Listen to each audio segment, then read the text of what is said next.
This is the place for it. Deep down under the city, under the earth. The concrete cold and damp as the stone of a mausoleum. The question is, which one of them shall it be? You, sir? You with the gray hair and the briefcase. Allow me to introduce myself. I am Death.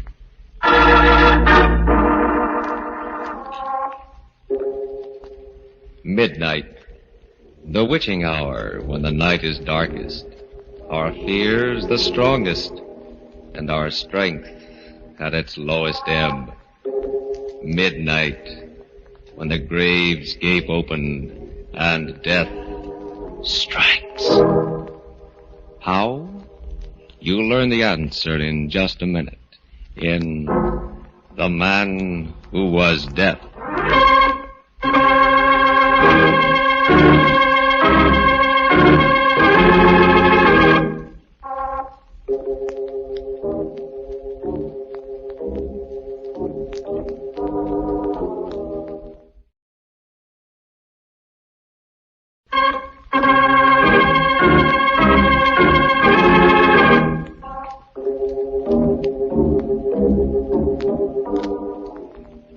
And now, Murder at Midnight. Tales of Mystery and Terror by Masters of the Macabre. Our story by Robert Newman is The Man Who Was Death.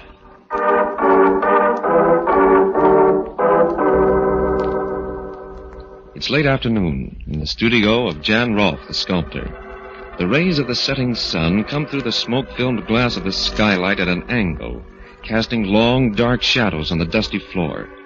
His face intense, Rolfe stands before a more than life-size head of gray granite, cutting away some of the hard stone, then pausing to examine his work.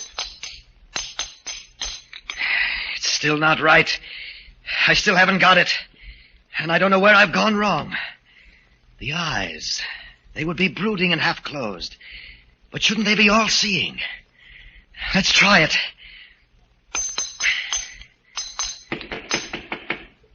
Who's that? Who's there? It's Aline, Mr. Rolfe. Aline Moffat. Aline? Oh, yes. Just a second.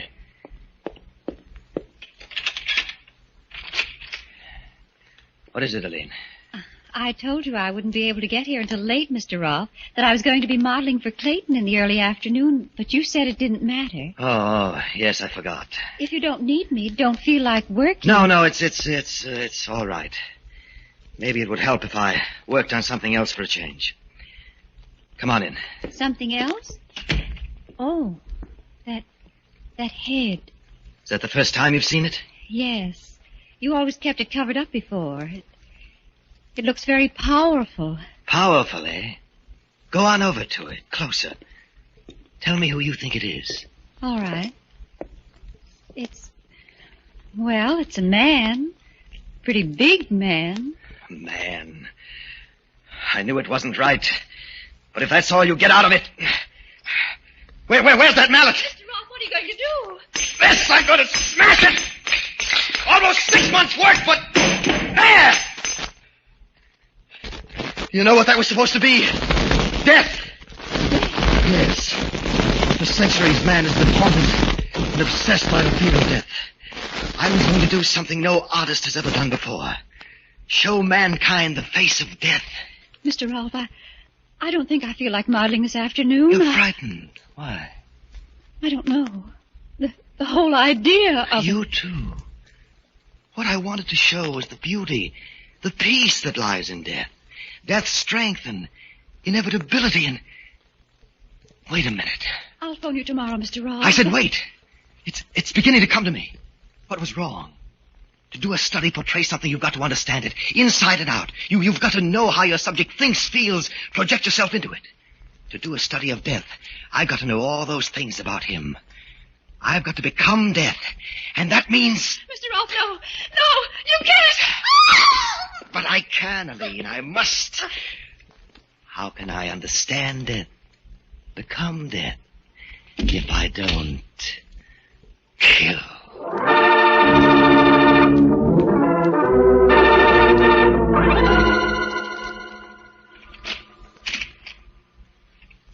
Miss Craig?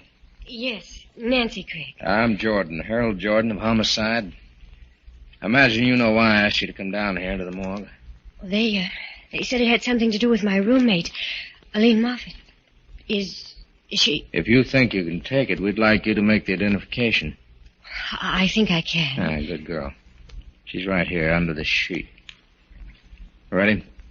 Yes. Oh, Aline. How did it happen? I'll cover her up.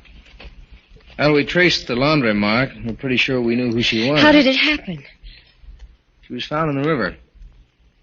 But she was dead before she went in, strangled. Murdered? Oh, but why? By whom? We don't know. We thought you might help us with that, too. Tell us what you know about her. There's not much to tell. She was a wonderful girl. Came from out of town, out west somewhere. Mm-hmm. You wouldn't know it from the way she looks now, but she was beautiful. She used to do modeling. Any boyfriends? Oh, no one in particular. She went out with a lot of different men. Everyone liked her. It's why I can't understand. Who does she model for?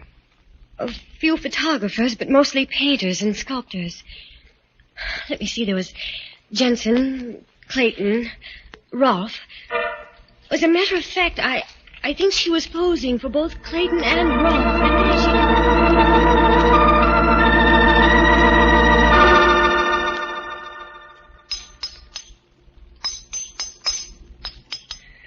Better this time, much better. Things I can put into it that I never knew. Never felt before. Now, let's see. No! Still not right. Still something missing, and not just a shade of expression, but something basic, one of the keys to the whole concept. But what? Haven't I played Death's role, killed just as he does? Haven't I... Wait, that's it. Of course. Is that how death strikes? Without thought, on the spur of the moment? No. He picks and chooses. Decides just who shall die and who shall not. What's missing is the consciousness of power. The knowledge that there is no appeal from death. That he is the supreme authority. And that means that... Yes, I must kill again. And this time... Who's that? Police department. Can we come in and talk to you for a minute? Why, yes, of course. Just a second. Police. They don't know anything. They can't know. But I'd better cover this up.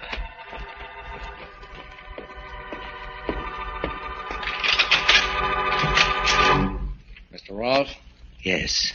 I'm Jordan of Homicide. This is Nancy Craig.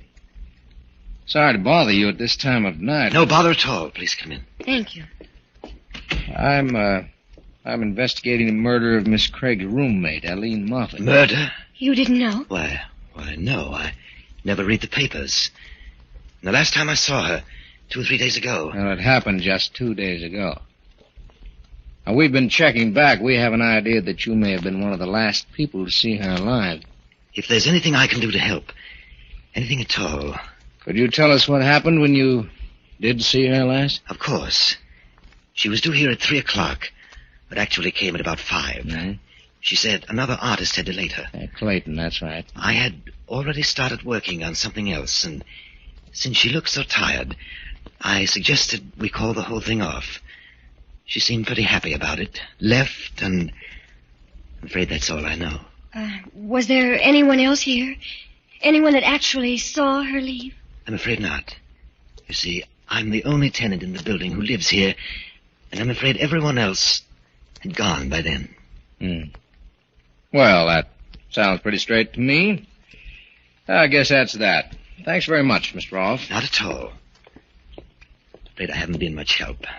But if you can think of anything I can do... We'll keep in touch with you. And in the meantime, well, maybe you should start reading the papers just every once in a while, huh? Right. I hope you read them too, my friend.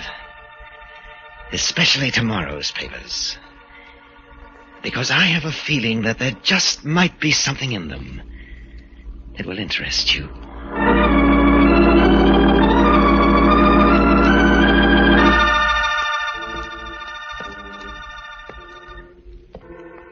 Night. And a fine small rain. Yes, this is how he would move. Walking slowly through the darkness. Searching, weighing, selecting his victim. I beg your pardon, What? sir. But could you tell me if that's the uptown subway over there? Why, yes. I believe it is. Thank you. Thank you very much. Not at all. Subway. What better place to make my choice than there? Deep under the earth. The concrete cold and damp as the stone of a mausoleum. Thank you, my friend. Thank you.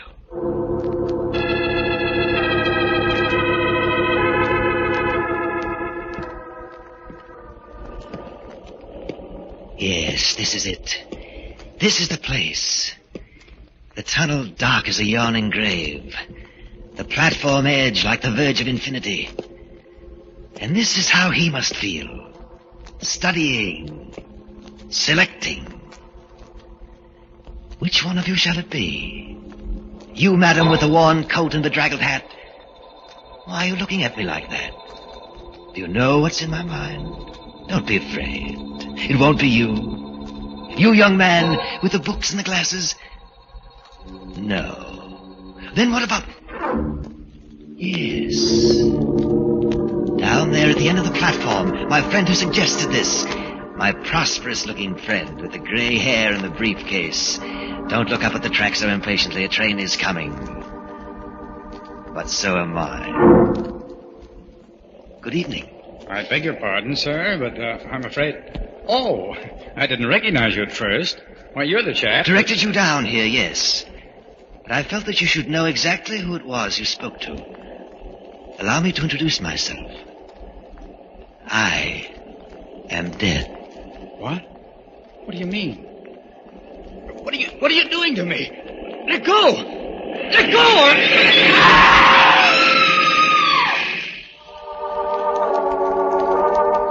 Quietly, the man who is death steps back from the edge of the platform as the train grinds to a stop. The woman screams. And somewhere in the distance, a clock strikes 12 for... Murder at midnight.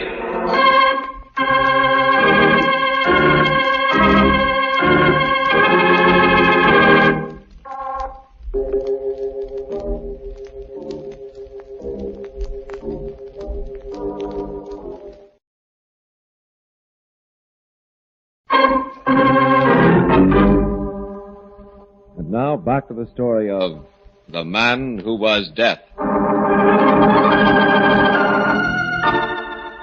It's late the next afternoon, and Jordan is alone in his bare cubbyhole in police headquarters when there is a knock on the door. Come. Hello, Mr. Jordan. Oh, hello, Nancy. You don't seem very happy to see me. I am and I'm not. It's a nice change to have someone as pretty as you come down here. On the other hand... You haven't gotten anywhere with Aline's murder. No motive, no clue, no nothing. I'm afraid we're licked. But you can't be. You can't give up. I'm sorry, Nancy. I don't like it either, but, well, it happens sometimes. But you can't let it happen. Not in this case. Hey, you're pretty well wound up, aren't you? How about letting me take you out, buy you dinner? No. I am upset, yes, but... What's the matter? Oh, maybe it's nerves. That trip down to the morgue, the whole atmosphere around the case, but... Would you think I was mad if I told you I felt that some horrible power was abroad? That Death himself was stalking through the city? You and Mrs. Dolan. Mrs. Dolan? Who's she? Well, that accident in the subway last night, a guy who fell or jumped in front of a train. Didn't you read about it? No. Well, this Mrs. Dolan was one of the witnesses, and she swears that just before it happened, she went all goose pimples, felt as if death was breathing down the back of her neck, and that she was going to die. It's true, Hal. I know it is. I mean, well, that's exactly how I felt. I can't remember just where or when, but sometime during these past few days, I felt that I was in the same room with death myself. Well, like you said, it's probably nerves. Strain you've been under. Just the same, it's kind of a funny coincidence. I think maybe I'll go see Mrs. Dolan, talk to her. Do you want to come? I don't believe so, Hal. Somehow I feel we're awfully close to the answer. If I could just remember where and when it was I felt that way, that I was in death's presence. I think I'll go home.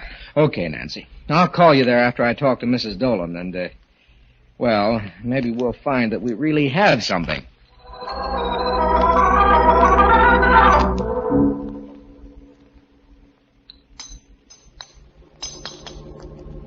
Now, just a little more off the cheekbones. Get the gaunt feeling of a skull under the flesh. No, it's still not right. Still something missing. But what is it this time? Didn't I stalk and select my victim? Didn't he recognize me for what I was? Death himself. And didn't... Wait. Of course. It's never just the victim alone who knows, fears, and fights against death. It's all of society, medicine, science, the police. All of man's resources from time immemorial lined up against death. And he still triumphs over them. That is the secret and the measure of his omnipotence. That is the last missing element. And that means that I must kill yet again. And this time, not just the victim, but the whole world must know it and be powerless to stop me. This time... Who's that? Who's there? Nancy Craig, Mr. Ross. I don't know if you remember me. Nancy? Oh, yes, just a second. I'm awfully sorry to be bothering you again, but... That's perfectly all right. Isn't Mr. Jordan with you? No, I came alone. Well, there was a little experiment I wanted to try. Oh, please come in. Thank you. Just what was this experiment? Well, it was probably pretty silly, but I had to try it. Thinking back, I had a queer feeling that What's that? That bust? Something I'm working on. Something I hope will be my masterpiece. Do you like it? I'm afraid No. Oh, it's awful. It's terrible. It was here that I felt it. Here in the studio, and you... Yes, Nancy. It was I who killed a lean Muppet. And also a gray-haired gentleman with a briefcase in the subway last night. That piece in the paper, Mrs. Dolan. Exactly.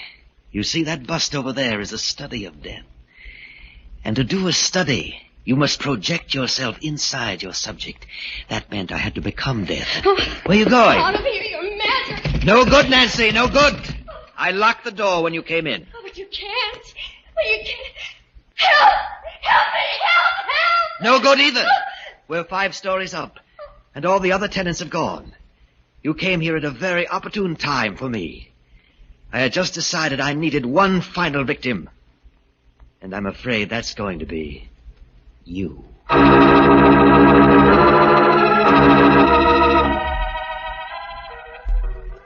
never forget it, Mr. Jordan. It was pretty late, about 12 o'clock, and it was raining. There were only a couple of people on the subway platform, 3 or 4, and I was standing by myself, not thinking about anything in particular, when suddenly this feeling came over me. What kind of a feeling? Oh, a feeling that this was the end. A feeling that death was standing there, right close behind me. I got so weak and shaky that I thought I was going to faint. I shut my eyes and leaned against one of the posts, and that's how it was that I didn't actually see the accident. Mm-hmm. Well, did you turn around when you had that funny feeling? Did you notice whether there actually was anyone standing behind you? I did. There was just a young fellow with glasses and another man, kind of strange looking, now that I think of it. Strange? How? He was about 35 or 40, pretty big. I guess it was his hair. He wasn't wearing any hat, and, well, he was almost white and very long and bushy. What? Did he have a thin face, gaunt, and deep-set eyes? Why, yes, I think he did have. Do you know him? I'm not sure. If I do, then I may know a lot of other things, too. Good Lord. Nancy. What? I've got to get out of here.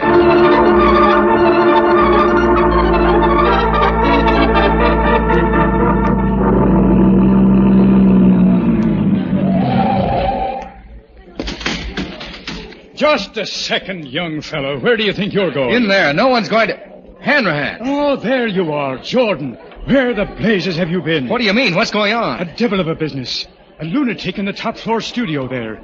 He phoned headquarters, asked for you, said that he had a girl there that he was going to murder. Said that he wanted us to know, even though there was nothing we could do to stop him. We thought it was a gag at first. Well, what are you doing about it? Everything that can be done. I've got men all around the building. Up on the roof across the street, outside his door. Can't you break down the door? Sure, and finish her off quick. He said that if we tried it, he'd bash her brains out with that big hammer that he's working with. But there must be something, a Tommy gun from the roof across the street. He's got her right in front of him, so that if you got him, you'd get her too. I tell you, there's nothing, absolutely nothing anyone can do. You're wrong, Hanrahan. There's just one person, one thing that can stop him. What's that? Death.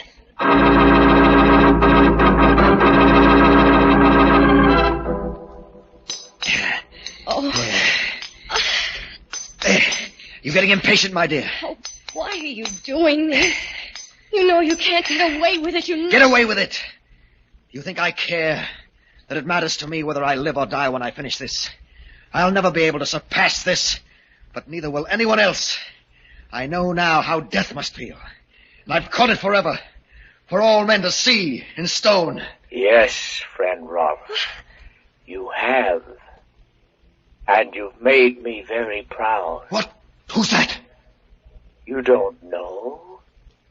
Even though I've been on your mind for months now? Even though you're just finishing my portrait? You? Where are you? Where would I be? Everywhere. Outside in the hall. Down in the street. Here in the studio with you. Can you be seen? I must see you. I must. Very well. Walk this way. Over towards the door. A little further. A little further. All right, here I am, Rolf. Maybe I don't look the way you thought I would. Jordan! Yes. Now drop that mallet and get your hands up. It was you, and I thought... Get him up, Rolf, I said. I'll okay, if that's the way you want it. Help! It's okay, baby. It's all over now. Have you loose in a minute? Jordan, are you all right? Yes, break the door down if you want to come in. I'm busy. Oh, you got him. But how? I talked to him through the vent pipe from up on the roof. I figured that if he was crazy enough to do all the things he did do, he might be crazy enough to believe death could pay him a visit. When I'd maneuvered him far enough away from Nancy here, I jumped through the skylight. Hal, look. Good Lord. What is it? That bust he was working on. He said it was a study of death. And in a way, I guess it is. Because it's a self-portrait.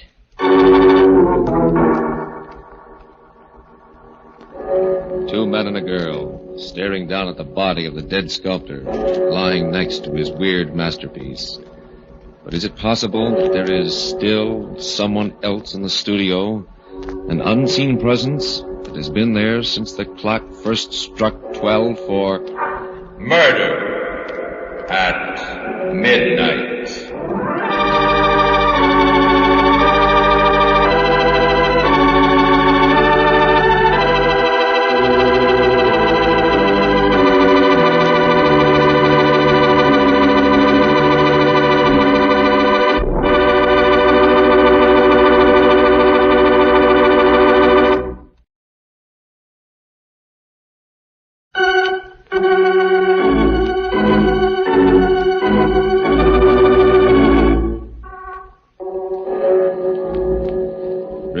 be with us again when death walks through the darkened streets while the clocks strike 12 for Murder at Midnight. The part of Jan Rolfe was played by Frank Behrens. With music by Charles Paul, Murder at Midnight was directed by Anton M. Leader.